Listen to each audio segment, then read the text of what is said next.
Arya, seorang pemuda sederhana dengan mimpi besar, berjuang keras untuk menemukan arti rumah. Bukan sekadar tempat tinggal, tetapi juga tempat di mana ia bisa bermanfaat untuk orang lain. Ia jatuh cinta pada Bunga, putri seorang gubernur. Namun cintanya ditolak Mentimenta karena dianggap tidak selevel. Ditolak dan diremehkan, Arya memilih pergi. Bukan untuk kabur, tetapi untuk bangkit. Bertahun-tahun kemudian, Arya kembali dengan membawa kejutan. 10 mobil mewah yang bukan sekadar simbol kekayaan, tetapi hasil dari kerja kerasnya mendirikan yayasan pendidikan gratis untuk anak-anak kurang mampu. Penolakan yang dulu melukai hatinya, kini menjadi api yang membakar semangatnya. Arya membuktikan, mimpi besar hanya butuh satu hal, keyakinan untuk tidak pernah menyerah. Matahari sore menggantung malas di langit Jakarta. Di pinggir jalan, di bawah pohon ketapang, Arya duduk bersila di trotoar. Di depannya, 5 anak kecil berjejer sambil memegang buku lusuh. Tak ada papan tulis, hanya kardus bekas rokok yang dibalik dijadikan alas menulis. Hei, Dika, itu angka 7 kebalik, nak. Arya menepuk bahu bocah itu pelan. Dika nyengir malu-malu, lalu menghapus angka dengan ujung jari yang hitam oleh debu jalanan. Bagi Arya, inilah rumah. Tempat di mana suara klakson, debu, dan terik matahari terasa seperti pelukan. Tiap huruf yang berhasil ditulis anak-anak ini seperti balasan kecil untuk hidup yang sering kejam padanya. Setelah pelajaran sore itu selesai, Arya menepuk kepala anak-anak, membagikan roti tawar sisa gajinya hari ini. Bukan roti mahal, tapi cukup untuk mengganjal perut anak-anak yang lebih sering diisi angin daripada nasi. Dari trotoar itu, Arya pulang ke kos-kosan sempitnya di gang sempit dekat stasiun. Ia menyalakan kipas angin butut yang berisiknya hampir menyaingi suara kereta. Di dinding, ada kertas-kertas penuh coretan, rencana, mimpi, tabel tabungan, sketsa gedung sederhana dengan tulisan besar, rumah baca untuk anak jalanan. Di sadit meja, foto seorang gadis terselip di sela buku catatan. Bunga. Senyumnya manis, rambutnya selalu dicepol rapi. Bunga teman SMA Arya. Bunga adalah musim semi di hidup Arya yang tandus. Dulu, Arya selalu jadi orang yang diam di kelas. Bunga satu-satunya yang pernah meminjamkan buku catatan satu-satunya yang pernah duduk di sebelahnya di kantin. Meski saat itu temon-temonnya menertawakan. Sejak itu, Bunga jadi doa yang diam-diam Arya rajut setiap malam. Malam ini, Arya duduk di tepi kasurnya. Tangannya memegang setelan kemeja putih, pinjaman dari teman ojeknya. Besok, ia akan memakai kemeja ini ke rumah gubernur. Ya, adalah gubernur terkenal. Sosok yang bahkan namanya sering muncul di berita TV. Temannya di pangkalan ojek sempat tertawa waktu Arya bilang mau melamar Bunga. Kau mabuk? Ya, lihat diri kau di kaca. Lulusan SMA, ojek online, kos-kosan sempit. Mau ngelamar anak gubernur? Udah, tidur lagi. Tapi Arya tidak mabuk. Ia hanya mabuk mimpi.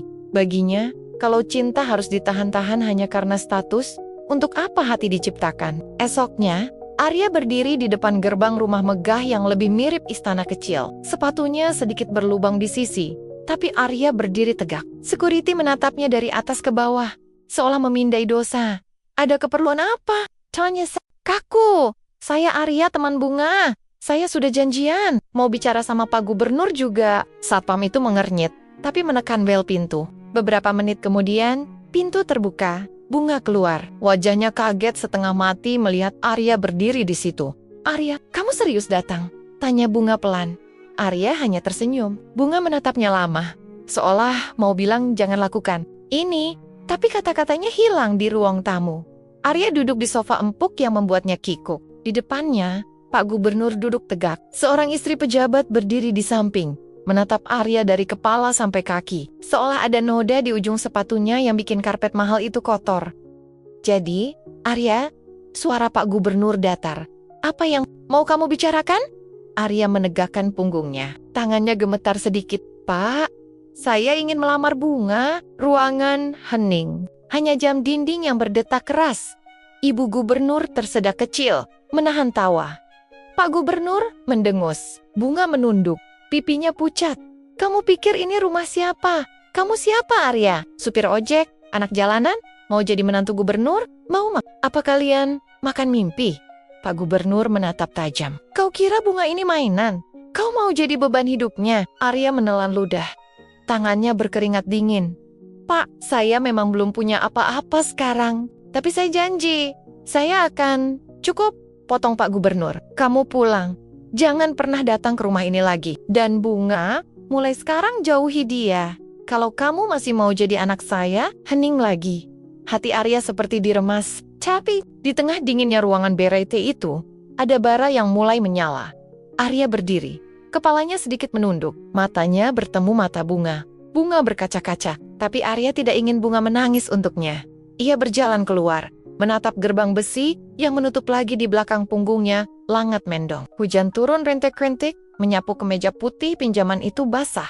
Di balik jendela lantai 2, Bunga hanya bisa menggigit bibirnya. Arya menatap ke atas, membalas tatapannya. Tak ada kata, tak ada janji manis. Hanya satu hal di dada Arya. Aku akan kembali. Bukan hanya untukmu, Bunga. Tapi untuk mimpi yang kalian bilang mustahil. Sore itu, Arya pulang ke kos-kosan sempitnya. Duduk lagi di samping tembok berlumut. Membuka buku catatan. Menulis 2 kalimat besar di halaman pertama. Aku bukan siapa-siapa sekarang. Tapi besok, lihat. Malam demi malam setelah penolakan itu, Arya tak benar-benar tidur. Bukan karena memikirkan hinaan Pak Gubernur. Bukan hanya itu. Tapi karena ia tahu, jika mimpi ingin diwujudkan, maka satu-satunya cara adalah menjemputnya sendiri, selangkah demi selangkah.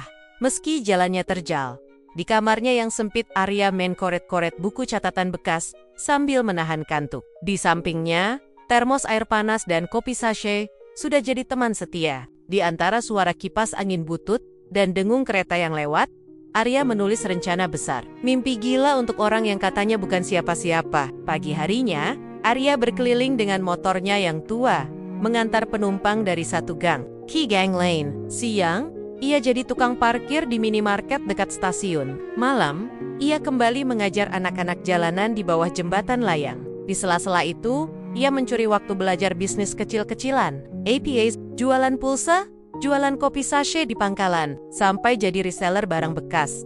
Buat orang lain, semua itu mungkin hanya remeh, tapi buat Arya, setiap ribuan rupiah adalah batu bata untuk membangun impiannya. Rumah baca untuk anak jalanan. Suatu sore, Arya duduk di pinggir jalan sambil menghitung recehan. Hujan turun rintik-rintik, membasahi jaket ojek yang sudah pudar warnanya. Ia menatap sekotak donat di sampingnya, sisa dagangan temannya yang tak laku.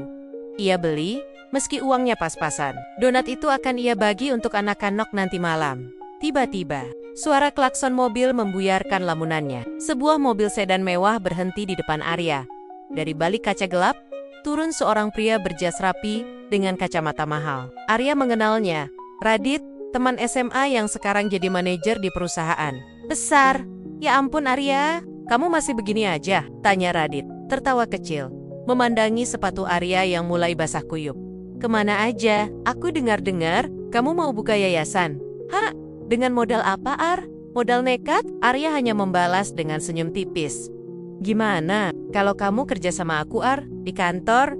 Lumayan lah. Gajimu bisa buat makan enak, beli motor baru. Nggak usah sok idealis lah, Ar. Anak jalanan itu nggak butuh mimpi. Mereka butuh uang.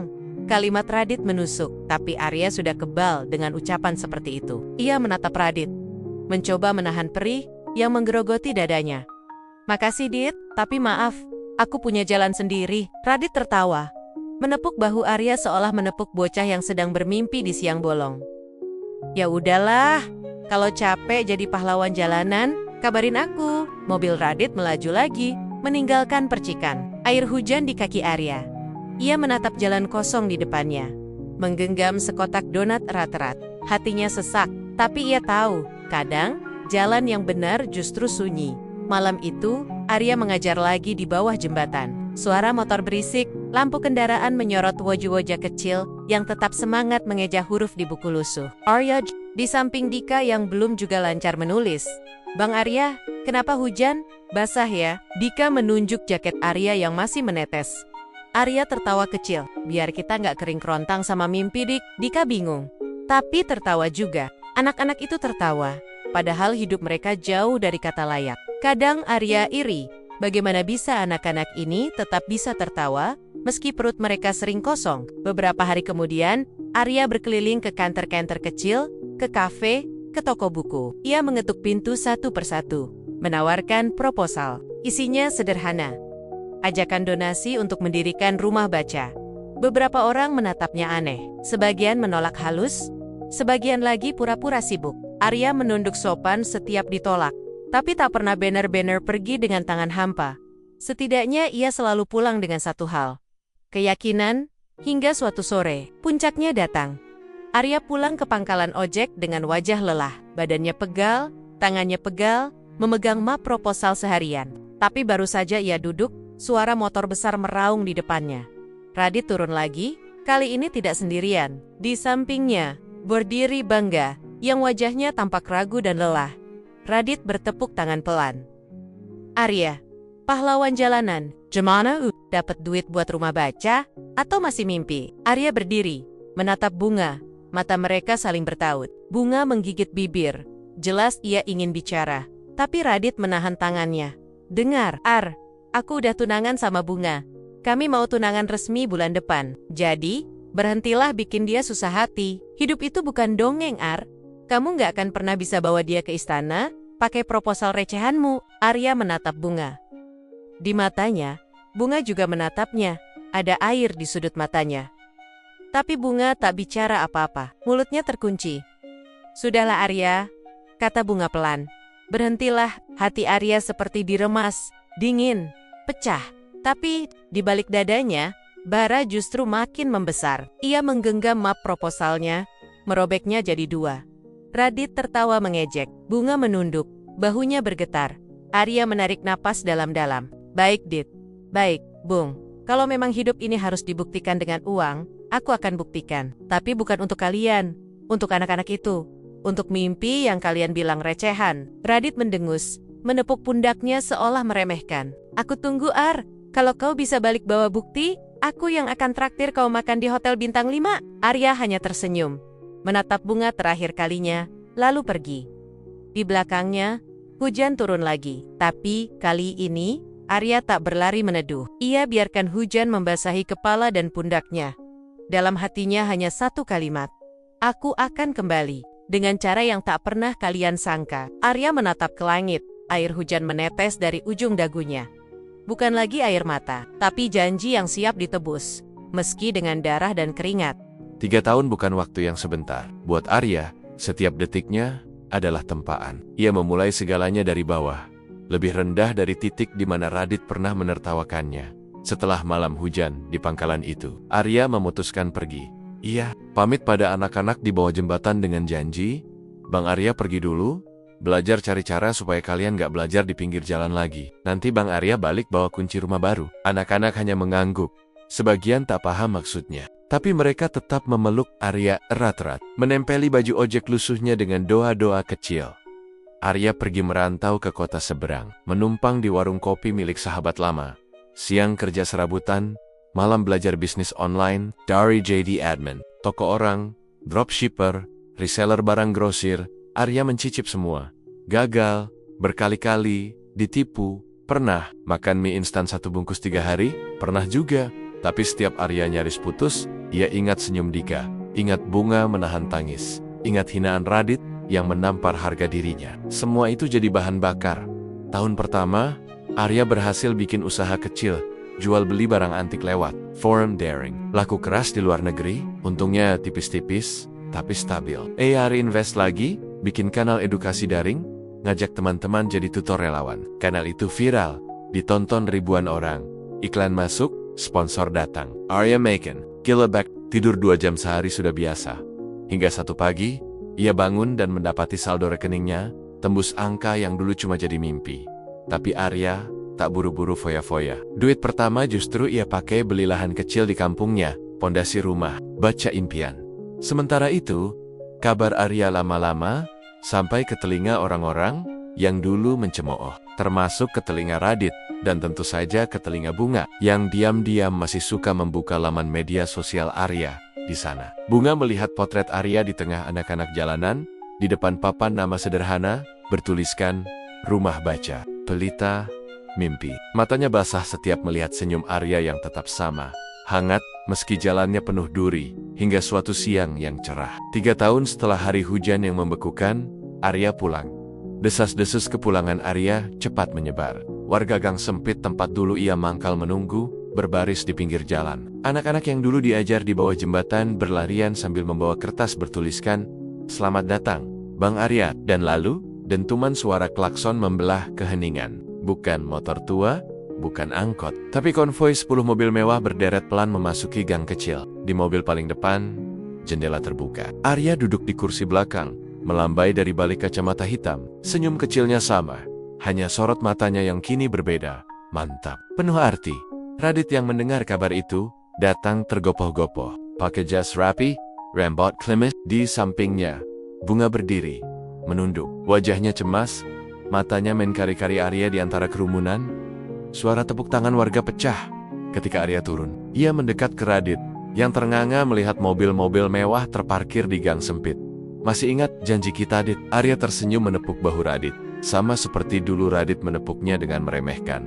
Radit hanya tertawa hambar, lalu menatap Bunga, seolah butuh konfirmasi ini bukan mimpi. Bunga menatap Arya, matanya berkaca-kaca. Bibirnya bergetar menahan kota-kota yang tertahan selama 3 tahun. Arya menoleh ke warga, ke anak-anak yang dulu ia ajar. Dari kantong jasnya, ia mengeluarkan sebuah kunci besar, kunci simbolis, yang akan membuka pintu rumah. Baca pelita mimpi yang baru, bangunan 2 lantai yang ia beli dari hasil usahanya. "Ini kunci rumah kita," kata Arya lantang. "Rumah untuk kalian belajar, bermain, menulis mimpi sendiri. Biar kalian gak lagi takut diusir polisi tidur kalau belajar di trotoar. Biar kalian gak lagi dianggap sampah." Anak-anak bersorak, sebagian berlari memeluk Arya. Tangis mereka meledak, bukan tangis sedih, tapi tangis kemenangan. Bunga maju perlahan, langkahnya ragu, suaranya bergetar. "Arya, maaf." Arya menatapnya. Senyumnya tetap sama, tapi kali ini lebih tegas. "Bunga, terima kasih. Kalau dulu kamu gak bilang berhenti, mungkin aku gak akan sampai sini. Kamu, Pak Gubernur, Radit, kalian semua pernah menolak aku. Tapi penolakan kalian nyalain api di dada aku." Bunga menangis, menutup mulutnya. Radit terdiam, tak lagi bisa tertawa sinis. Orang-orang bersorak memanggil nama Arya.